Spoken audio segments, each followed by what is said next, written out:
Today, our content is expensive, slow to market, and requires a lot of effort to create. We hear modular content can be a great solution, but it means different things to different stakeholders. Simply put, modular content is the packaging of copy and claims with digital assets to convey a message. The compliance requirements in life sciences, like medical, legal, and regulatory review, makes this more complicated and requires multiple submission iterations for complete approval. But once you have reusable modules, you can start building composites across multiple channels. It's easier and faster with far less single-use content being created. Modular content with its approved messaging and delivered across multiple channels scales effectively and dramatically improves time to market.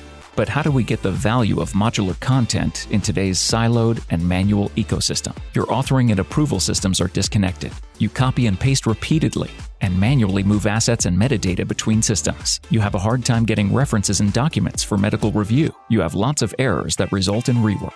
You don't get content reuse, and your authors sometimes use old or incorrect versions of copy and claims and digital assets, impacting brand consistency. What you need is magic, like the XPConnect platform. Expedient's platform creates the integrated ecosystem that modular content can thrive in, and our XP Omnichannel framework is the starter kit for templates to be leveraged across channels. Modular content in a disconnected and manual ecosystem loses its value across the enterprise.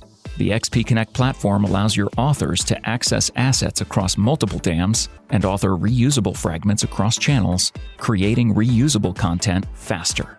Within the XPConnect platform, the XP Omnichannel framework adjusts modular content for each channel's specific business rules, resulting in faster time to market and lower costs. Reach out to learn more about modular content in an integrated marketing ecosystem.